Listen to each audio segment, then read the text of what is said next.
Good afternoon, everybody, and welcome here to a session to celebrate the life and achievements of a remarkable Pakistani, Lady Viqarunnissa Noon, otherwise known as Vicky Noon or Auntie Vicky to so many of us. I first met her in the early 1970s in Islamabad, and I was immediately captivated, as we all were, by her beauty, her charm, her effervescence, her ability to bring people together.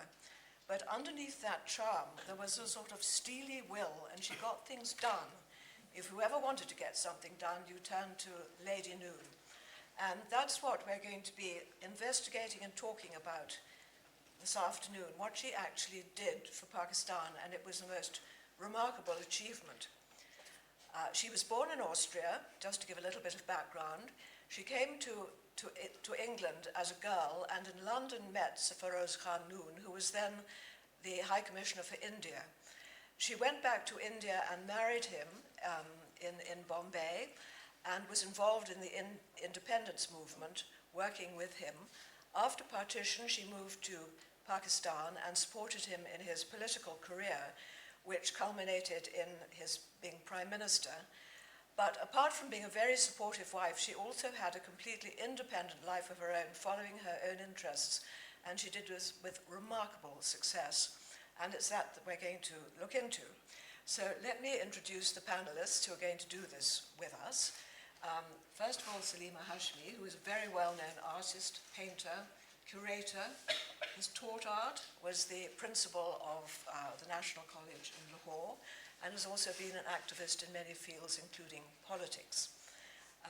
Omar Khan, whom was a child in Islamabad, I remember you in those days, and then moved off to the United States for university education, became involved in IT and creation of websites, which you earned a great deal of renown.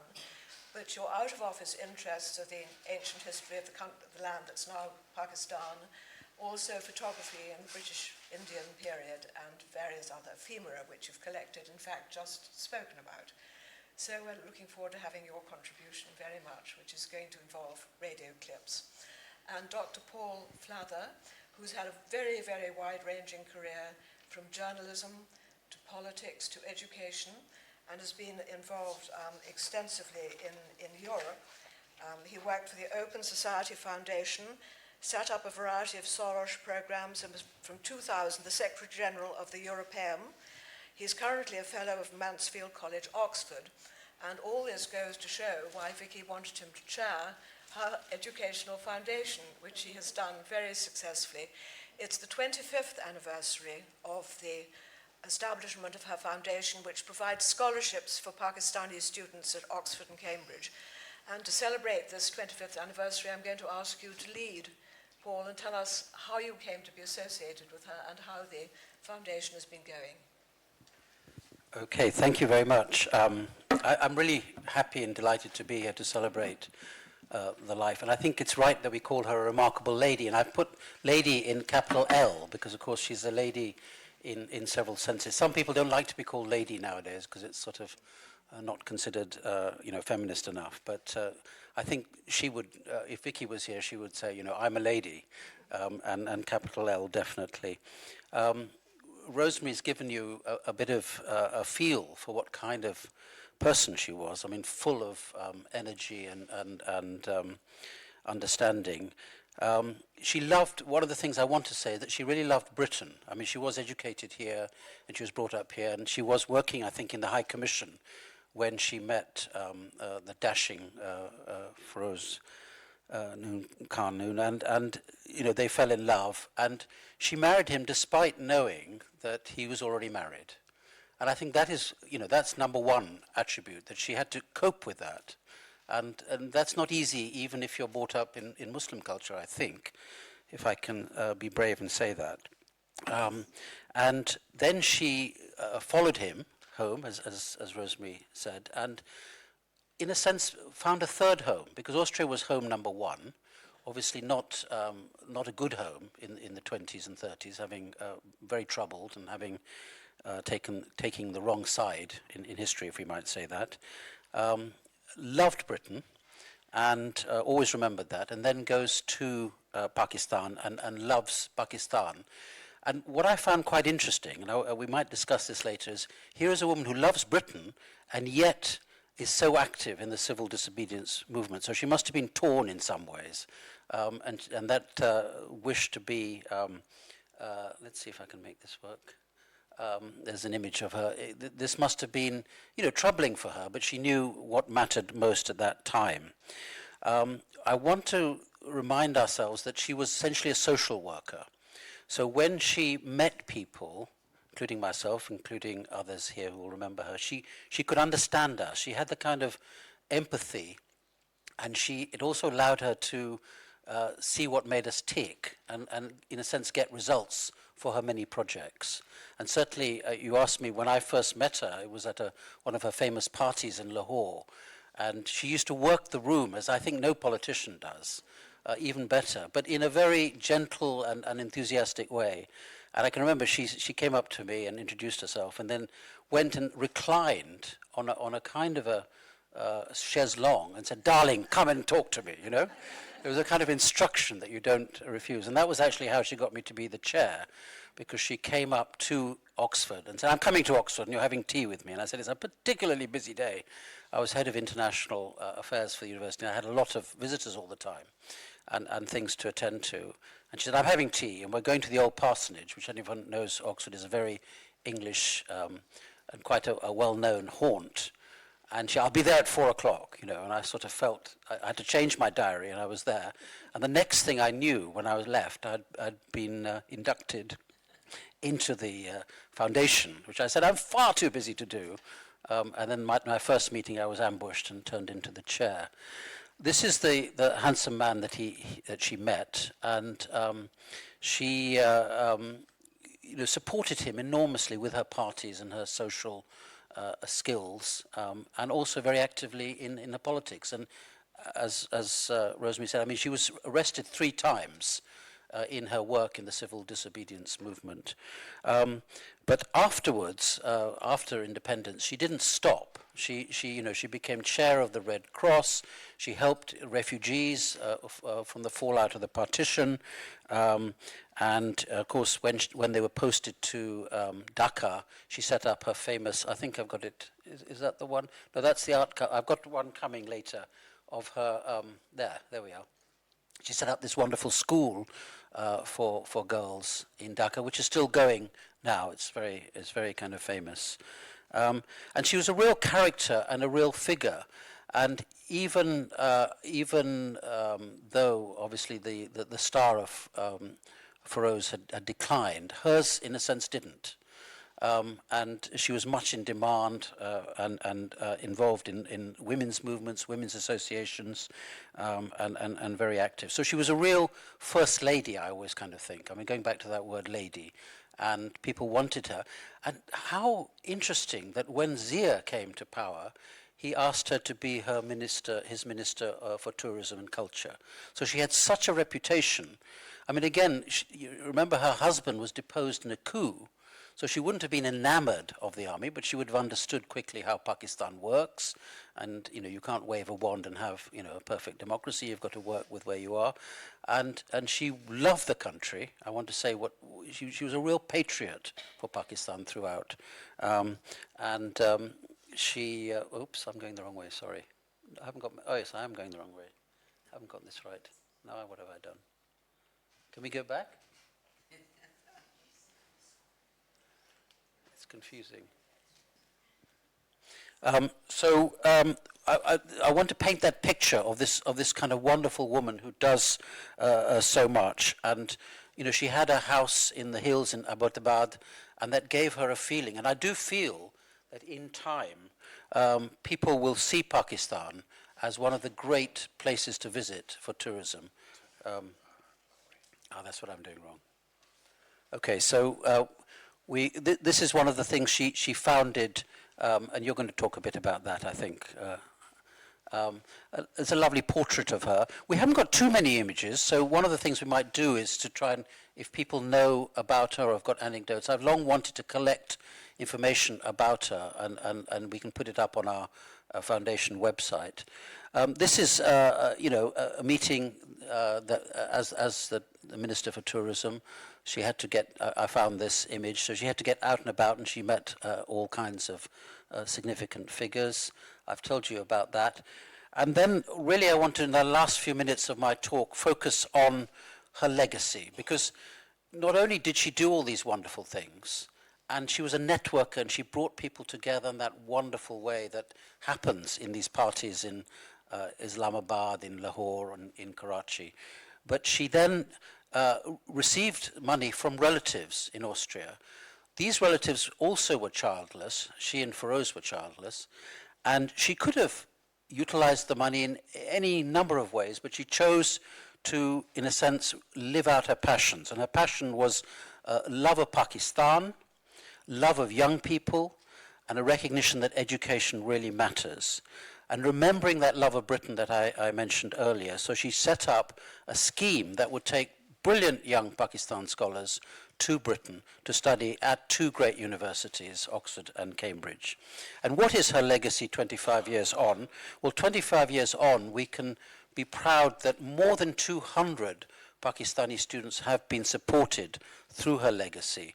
After that initial huge donation from her relatives, she then left all her own money when she passed in 2000, which topped us up very significantly. And I think, I calculate that we have spent more than £3 million over 25 years in scholarships. But so expensive are these wretched overseas student fees that wouldn't be enough for 200 students. We've actually leveraged another 300 million because we had to do it in matching money with Soros Foundation, with Oxford and Cambridge funding, and with Chevening. And her wish was that they returned to Pakistan to help her beloved Pakistan. Now, you can't control young people, and nor should you. I had this problem with when I worked for Soros, because a lot of his scholars would just go on, perhaps go on to America. And a lot of our Pakistani students have done that. They've stayed in Britain, or they've gone on to other exciting careers in the West. We did a survey about 10 years ago, 12 years ago, and we found that about 40% had returned. I would think the figure now, and I want to do a fresh survey, would be no higher than that. It might even be lower. Pity. But in the long run, they don't lose their love for Pakistan. And successful Pakistanis, when they get a little bit older, a little bit more comfortable, do look, as we know, they go back and they will contribute. So I think her contribution is wonderful. This is to show you that this is her stepson, who has been one of our trustees. And so we've obviously worked very hard to keep her name and the family involvement. This is launching our website. And this was an event we had in Pakistan with some of the scholars. There you can see 4 of the scholars. And then some of our wonderful colleagues, particularly Nicholas Barrington, a very well-known figure who gave the keynote at the Pakistan Society meeting, who would love to have been here, but he's not well, who knew her very well.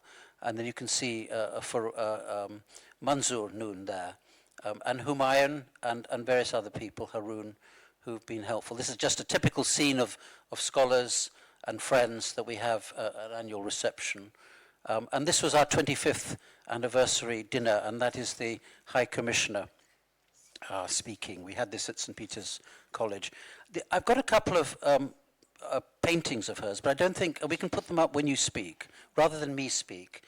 And there is a lovely poem here, which I might read at the very end, rather than now, but just to share a couple of paintings. So to finish, I want to say that she's big-hearted, she's a wonderful patriot, but in that very positive sense, not in the jingoistic sense, but in a true patriotic sense. She's very respectful of Muslim culture. Contrast that with so many others today, and she was very generous, and that's why she's remarkable. Thank you very much, Paul. That gives us some lovely, very personal insights. Just going back to tourism, I mean, I was there in the early 1970s in the Bhutto days, and she was actually involved with the tourism then. And I remember her going all over the north and trying out hotels and that sort of thing. But I do have some family photographs from that period because she was very keen on young children, and my boys were young, rather like Omar probably in those days, and rather wild. And she used to invite us up to her house at Abbottabad, and I think I've got some photographs from that period. So I think we should all try and collect what we have from the past. Now, here is this wonderful painting, and this is the background to your experience with Vicky, because I think you had a lot in common. You were both artists. So we look forward to hear what you're going to tell us about her. Well, Vicky was, of course, friends with my parents. And in spite of the fact that my father's politics and his career were diametrically opposed to her husband's, but she had this great ability to overlook distance and opposing views and sort of carry everything with the tide of her own personality. But I really became friends with her when I was a very young lecturer at NCA, National College of Arts, and Shakir Ali was the principal. Shakir Ali was absolutely strict about not allowing what he called casual students. You had to be enrolled at the college to step into the studios. But Vicky, of course, because of, firstly, she did not believe in any kind of barriers, and secondly, she was such good friends with all of the artist community, Shakir Sahib included. So she just told him, no, I get very little time to paint, and I have no place to paint, and I'm coming into the studios. And Shakir was couldn't say no to her, like many people. So she would breeze in, and she'd come to my studio, especially, she enjoyed that, and she'd come in and say, oh, you've laid out one of your seductive still lifes. And so she did, her chap would bring her easel in and her paints and so on. And she'd be at it for an hour or two. But what she really loved was the fact that she could walk around and see what the students were doing and engage them, not about what she thought, but engage them to talk about what they were doing. And that was something that they were quite surprised that here was this lady who was there and highly accessible and willing to exchange. And then she would disappear for weeks. And then one day she'd again breeze in again, and with an easel with a different, clean sort of frame. And I'd say, what happened to the last canvas? So she sort of went home and did it. But she also was very, very outspoken. And I'd like to recount a rather scandalous anecdote, if I may. I mean, you can't talk about Vicky without bringing that kind of thing up.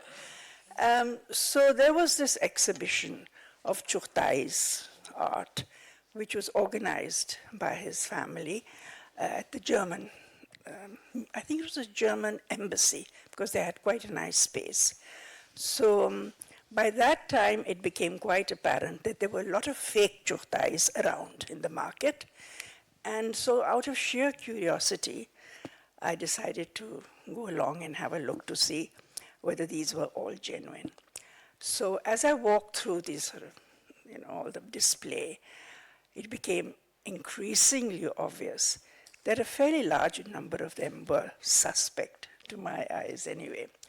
So which I thought was, rather careless, both of the embassy to allow this work to be up, and not to mention the family. So as I was walking through, I suddenly saw Vicky arrive with Zubaida Agha, the great painter, and she had her arms around her. As soon as she walks in, she looks around and she says to me, darling, how many of these are fakes? In ringing tones, so that the whole congregation there froze. And, I saw the ambassador sort of, getting really embarrassed, and his son, Jotai's son, getting even more embarrassed. And then she walked around with Zubaida, insisting that Zubaida point out the fakes. And poor Zubaida, who was, not really that vocal, at least not in public, found it terribly difficult. But every time she paused, Vicky would say, well, and so Zubaida would go like this. And so by the time they had ended their tour, she then sort of comes up to me and says, well, I think it was still worth a visit. So, and I thought, you've devastated this exhibition, totally. But that was her. She was fearless in the way that she thought she should express her opinion. She was devoid of what I would call class consciousness when she was addressing, vast numbers of people. She was equally at ease with young students as she was with their teachers. I once took a group of students from NCA, and we were, all very penniless, to the youth hostel that she had set up in Islamabad. And because she was responsible for instigating a string of youth hostels across the country as part of the tourism effort. And a lot of people didn't know about this. So we took full advantage of the fact. She helped us with booking the place. She asked me several times, are the students comfortable? I said, the bathrooms are awful, Vicky. So she said, I must do something about that. Nothing was so too trivial for her to get involved or interested in. And the one thing that I often think about is that once or twice when I went to her place, when she took me around to see her collection, was how fine an eye she had. She could really pick out works which were of high quality, and I think a lot of the work she was given by artists simply because she was such good company. She did have a solo exhibition, which she said she would never have, but she did in the Lahore Arts Council at Alhambra, and she especially asked me to come. And I walked around with her, and I thought, here is a person actually who could have focused on a career as a painter, but life for her was not like that. There was too much else. But she was very keen to hear what I had to say. So I said, Vicky, I think, you lost your calling. So she said, no. I mean, this is enough. And then she picked out a painting and she said, that's for you. And so she told the person in the Arts Council, make sure that Salima gets this work, after the exhibition comes down. Well, the Arts Council didn't give it to me. I mean, I badgered them forever, but the works just disappeared, to my great regret. But that was Vicky, generous, extremely spontaneous, and I think never much cared about whether or not the populace thought much of her efforts, because she was quite content with the fact that, okay, she did what she thought she ought to do. I think back about her with great fondness. She was very independent in her judgment, you were quite right, and she didn't mind what people thought about her. But can I just take you to her art for a minute, and looking at this picture, do you think that in the influences in her art, she thought back to the art of Austria and Germany? I mean, that looks a bit like German expressionist art. Or was she painting in a different context? I found that in her body of work, there were numerous influences. And I think the fact that she saw a lot of work, and memory certainly played a part in the way that she looked at the world around her. So there would be this kind of filter between memory, what she was looking at if she was working from life, and then her sort of great facility with using paint and brush, and because it was like her. It was like to do with the moment, and she would, lay out the work. And I at least found that there was a great passion that came through in the way that she worked the canvases. A very nice thing was that she never expected you to comment in, sort of very complimentary terms at all. It was just that she could tell from your face what you thought about the work, and that was about it. But she was so appreciative of other artists in Pakistan that I think she added a great deal to what they, for gaining respect, because she gave them great respect. I mean, you can see a work like that, it owes a great deal, as you said, to perhaps to to German Expressionism. But then there's also a very delicate rendering of the things that she was seeing around herself. So, I think it's Saidpur. Yes, Saidpur, yes, Yeah, yes, I think so. Yes. Well, thank you very much, and you've really brought Vicky to life in an amazing way. And now we're going to turn to Omar, who's got something which is sort of going to bring her to life, her voice. Which Sure. is just amazing for all of us who remember her. It gives you quite a frisson to hear her talking. Yes, if I can just get help to connect up my machine. Well, first of all, Omar, can you tell us Sure. a bit about the circumstances So in which absolutely, you so conducted this interview? absolutely. So about 30 years ago, I was in Islamabad, and I took a walk from my parents' house to Vicky Noon's house, which was just a couple of minutes away. I think it was 2 or 3 Margala Hill Road.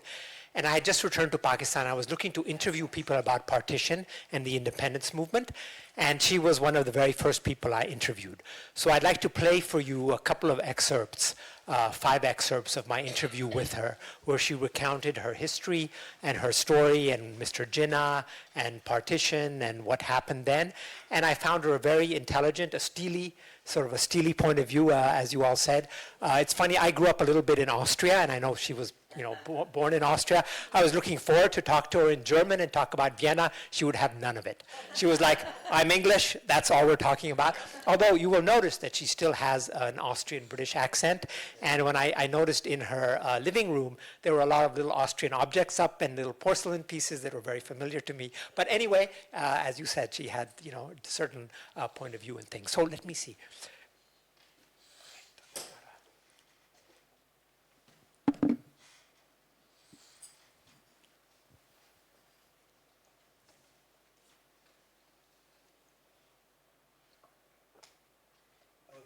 Show you first a picture of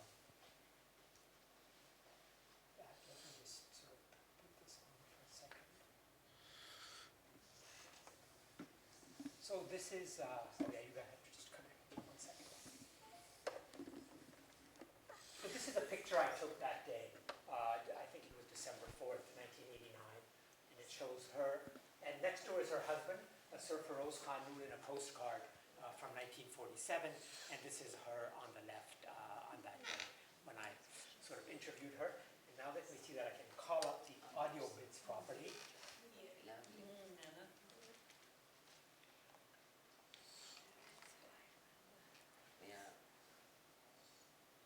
So the first piece is just about her. So she came to Calcutta in 1945, and she landed there, and then she went to Delhi. And I just want to let her speak for herself. Do you have the volume up? You all set? Okay. I'm just going to press play here. And then I traveled up north, and I stayed in Delhi, and I got to know the goings-on in the imperial city of Delhi, which was very interesting for a very young person. I was just past 20, and it was wonderful, meeting really everybody who mattered. I married my husband, and I was one of the 16 ladies, and that seniority suddenly. And I'm very grateful to God that He has given me some brains, at least, that I didn't, I didn't try to wear the mantle of my husband's, but that I was very, very, I would say, humble about it. This humbleness, well, God does these things, was also shyness, naturally, partly shyness, partly humbleness, because I realized that these ladies that were the wives of viceroys, executive councillors, had worked their way up for 40 years and more, and I just arrived, I had enough sense, I'm glad, really very happy to say that I'd never pushed myself forward. The result was that these women were very kind to me, and they really sort of treated me like their daughter and took me by the hand and said, well, you go there and you sit there and you do this and you various things, because there were certain protocol things, which of course I had no idea about. But they were very good to me.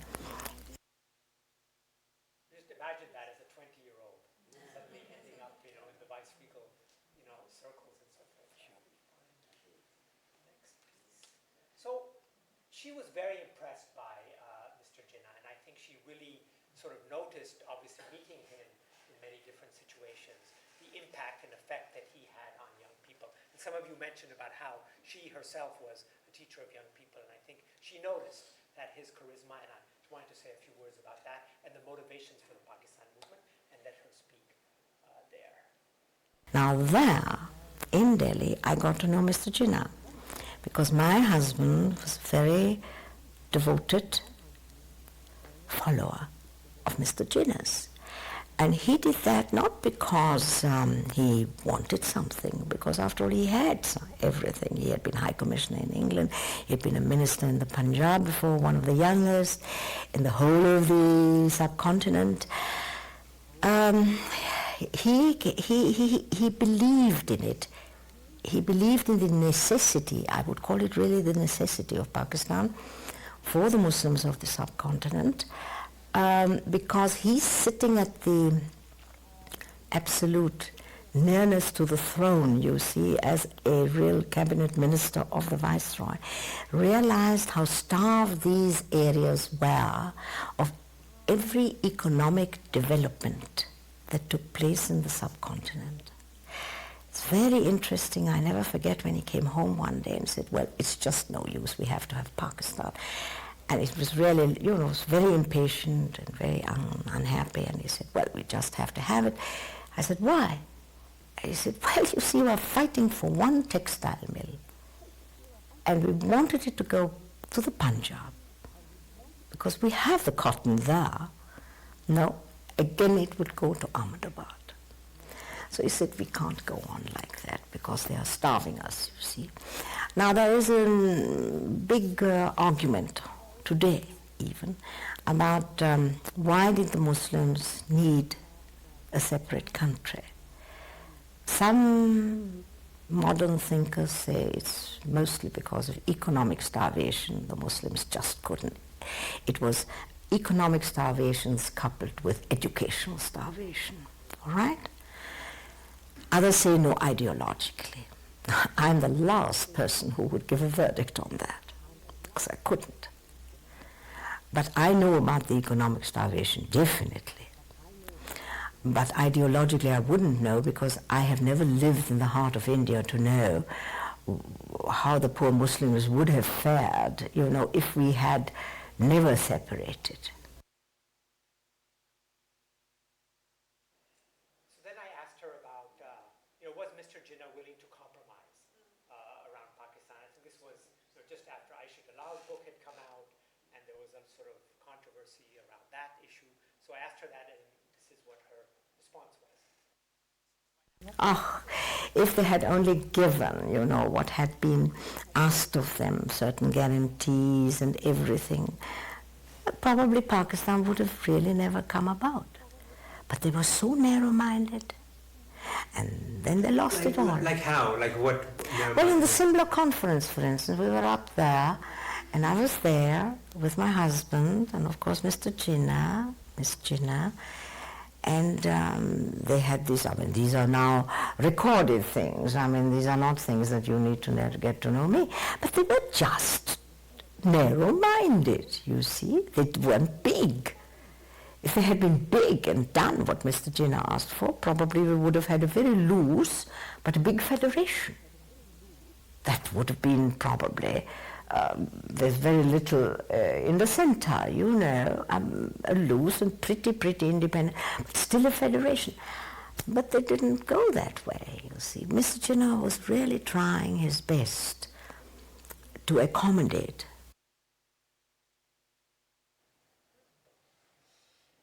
So I should say that Vicky Noon was a very fair-minded person, and she often mentioned in the interview, like, one of my problems is I can see everything from both sides. Like, she had great respect for Abul Kalam Azad, who was the Indian nationalist Muslim leader, and so forth. But she made a very interesting comment about women in the Pakistan movement, which I want to just share with you for a moment. She was related to, I think it was Khizr Hayat Tibana, who was the sort of ruler of the Unionist Party, which was more an Indian nationalist party at that time in the early 40s.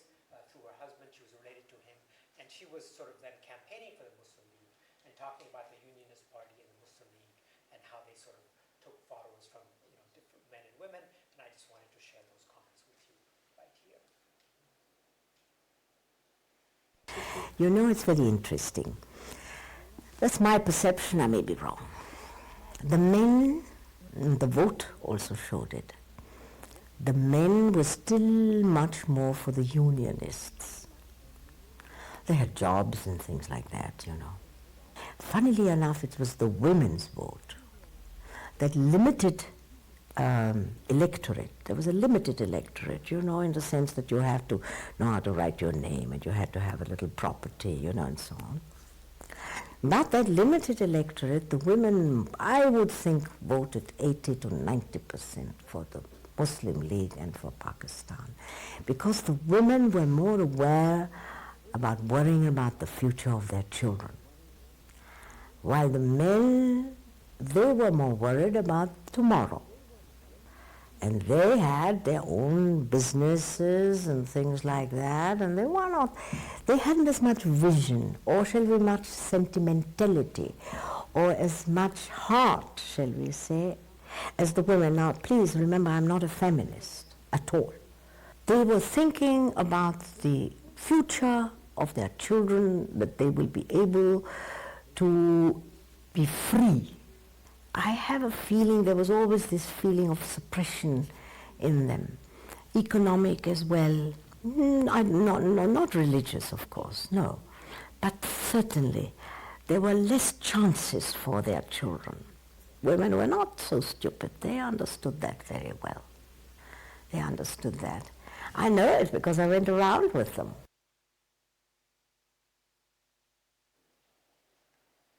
And last comment is, so as I told you, I could not draw her out about her Austrian heritage or history in any way. It's completely shut off.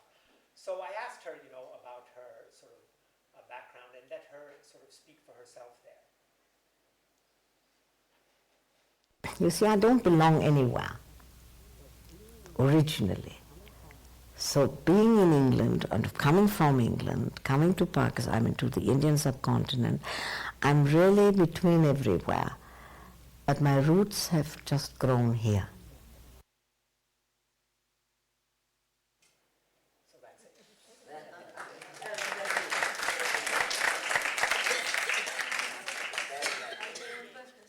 Oh, well, those were fascinating insights into her personal development and her political views, which are obviously very shrewd and very objective. And it shows also her insight into people with her views about Pakistani women. She obviously felt how they really felt. Of course, it's fascinating hearing her voice with that Austrian accent, because although she thought that she was very, very English, as indeed she was in some ways, there was something about her that wasn't English. She had that sort of effervescence and glamour and sparkle that makes you think of Zaza Gabor. I think that's what she brought to Pakistan. She was a fantastic First Lady. Well, I'm sure quite a few people in the room knew Vicky Noon, and please, if you'd like to share any of your recollections or ask any of the panelists some questions. I don't know really. Would you like to speak? Tell us what you know. Well, I heard Omar because Sorry, my name is Zishan Afzal Khan, and my parents bought Auntie Vicky's house in Islamabad, the large one. So you went at the back, didn't you, when you walked down? And so she had these two houses, and she lived in one, and she sold one, out of which she said to us that she was giving the proceeds to the scholarship. So, you know, it sort of all ties up. She was very keen in her lifetime to do that. And she was indeed, I mean, she was a great character. All of us who knew her knew that. But, sorry, you were saying something. Yep. I actually have a question. My grandparents did know her. I remember her being talked about. I don't remember ever meeting her myself. But I have two questions. One is, what were the circumstances in which her family came from Austria to England? And secondly, I wonder whether later in her life, did she, to any of you who knew her, express frustrations about Pakistan? What were her views on things? You know, it was obviously very different decades on than the sort of spirit at the time of independence, and I just wondered if she ever talked about that. May I answer the first question? Because I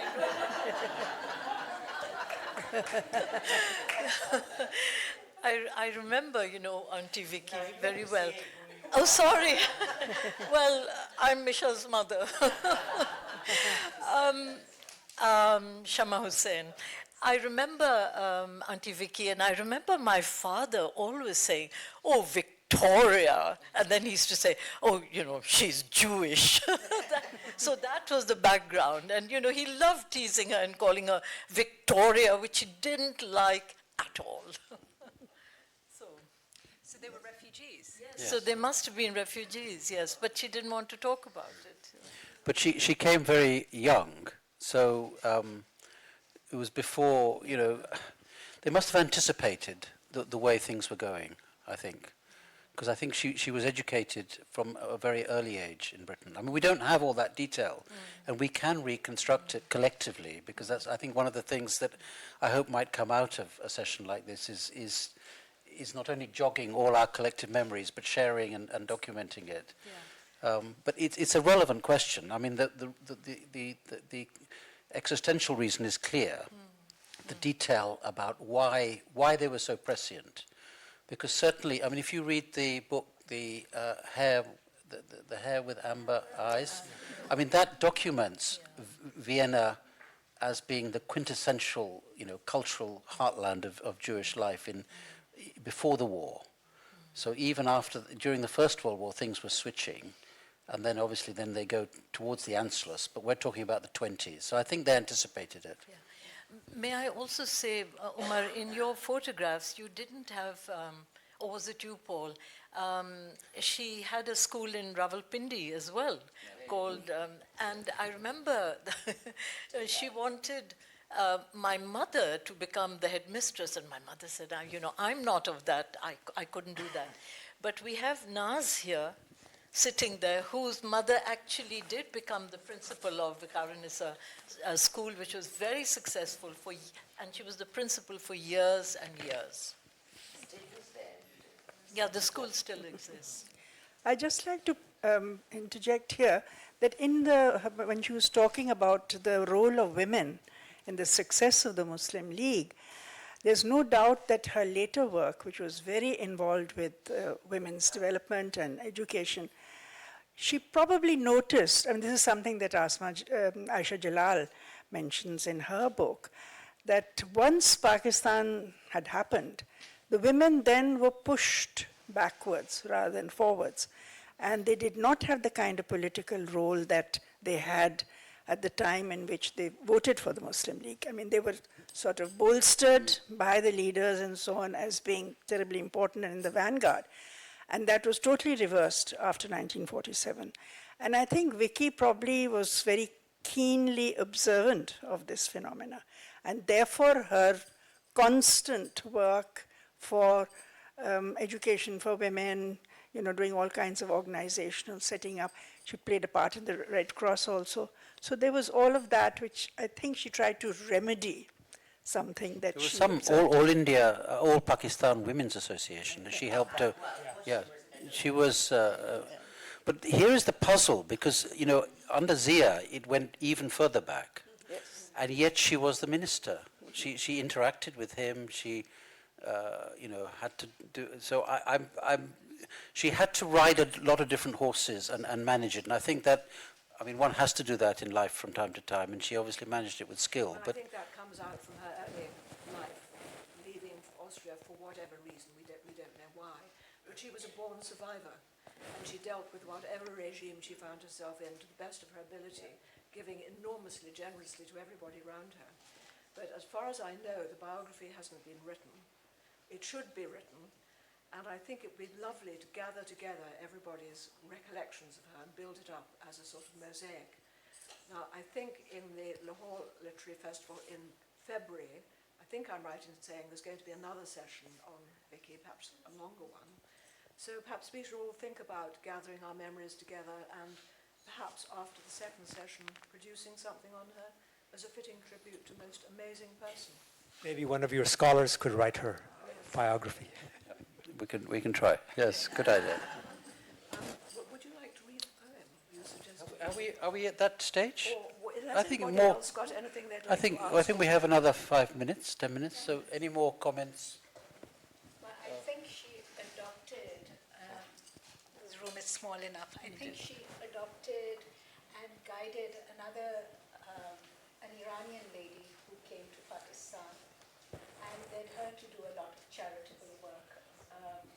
Begum Qamar Isfahani. Yes. Her husband was also the High Commissioner over here. When she moved back, Vicky took over and introduced her everywhere and got her to set up orphanages and schools in Karachi. Wow.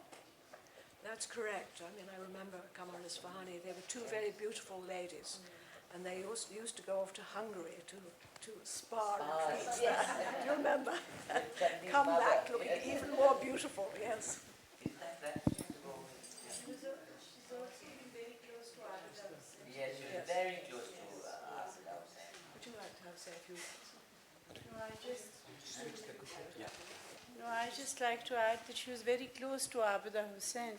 So perhaps Abida Hussain could help you in writing a book. She was one of the original trustees of this. Yes. Yes. Yes.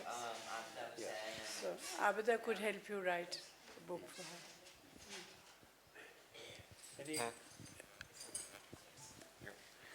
Any other thoughts? And I must say, one thing that does come out also of our lovely conversation is how welcoming Pakistanis can be, because, you know, she was definitionally an outsider, and yet you made her an insider. I mean, she made herself an insider. And she made herself an insider, but you still, you know, as a community, welcomed. Yeah.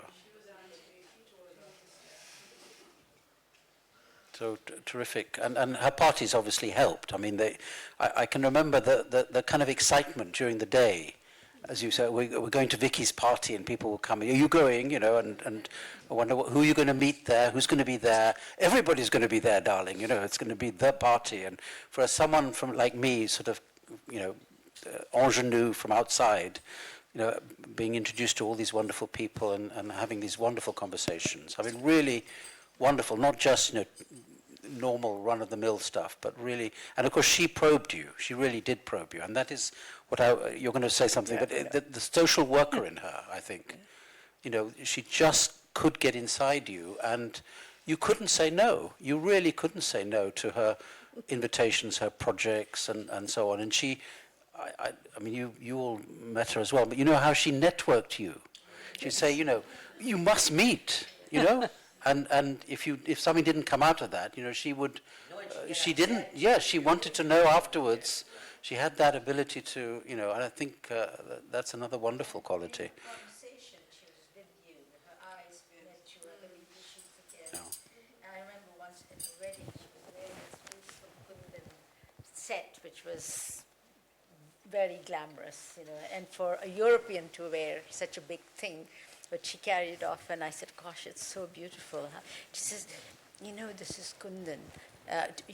This is, you know, it's from both sides. And she turned it over to show me that there's that Meenaka work in the back. I said, yes, thank you, yes, I know. and then she gave a long story about her this big piece of jewelry, which of course came from her husband's family. But she carried it off so well. And I have this lovely person. These salons were quite carefully crafted. Yeah, just before you speak, I mean, you showed two of her paintings, but do you have any idea where her art is scattered? Because obviously there was enough for the exhibition.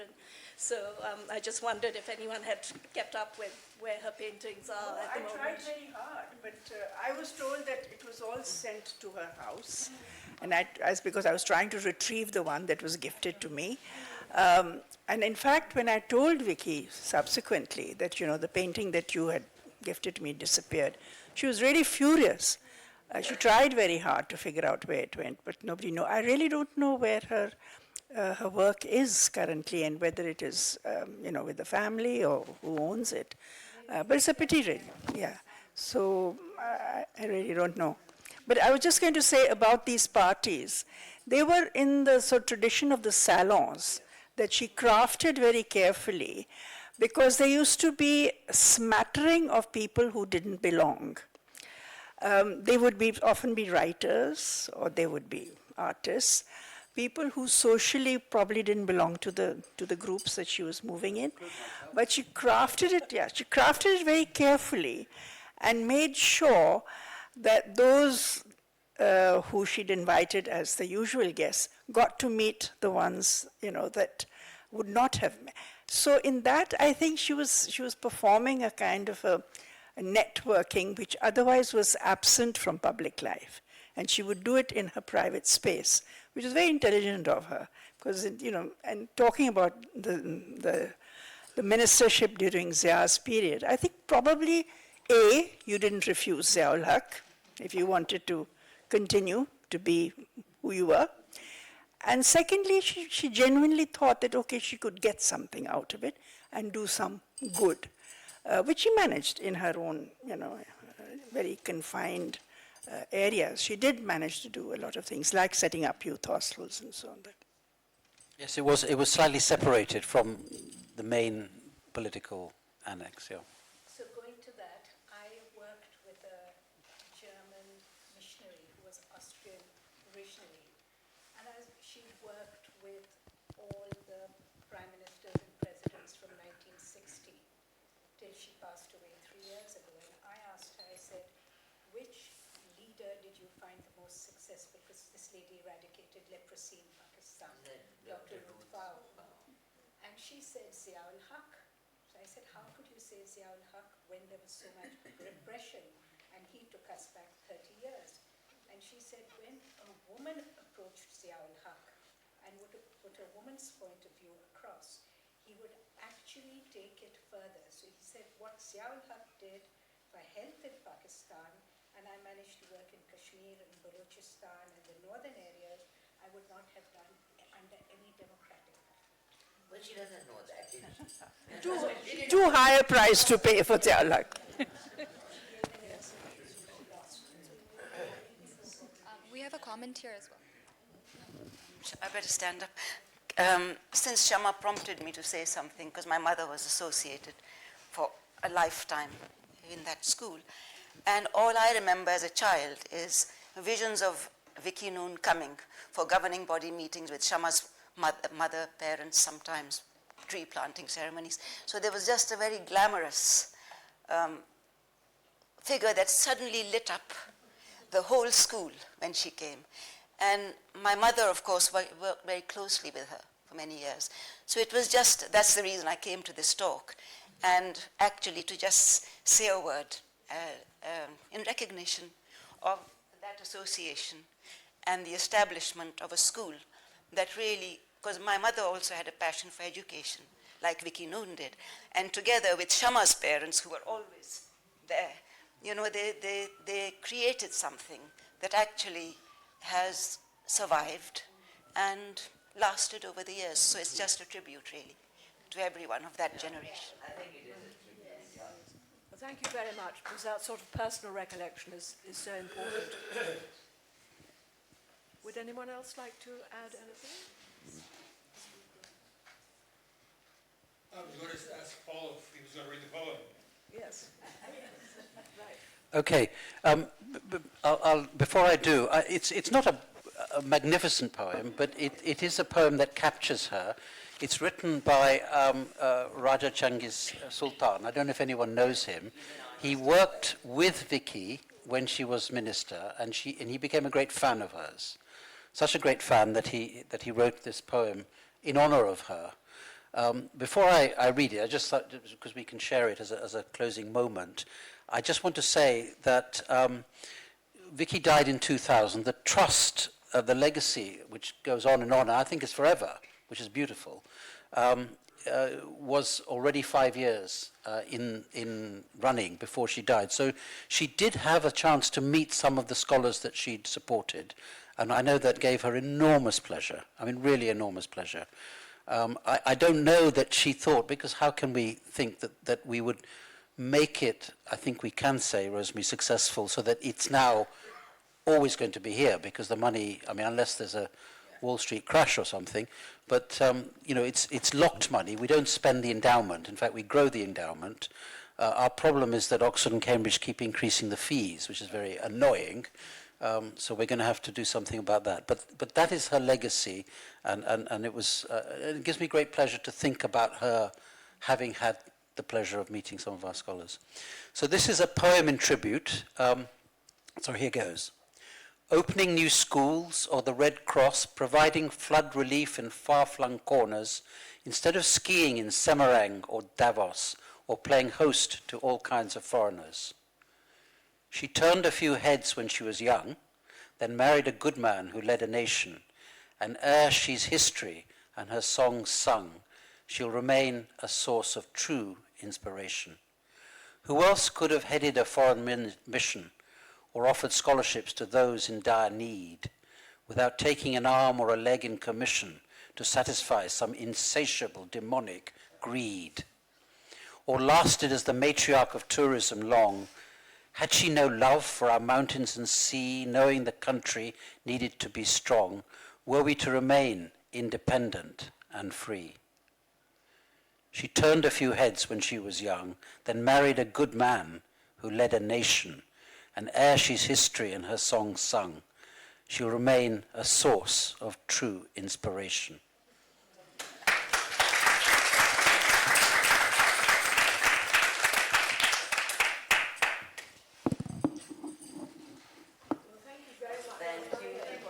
We've got anyone who would like one of these things? There's a nice write-up about her in this.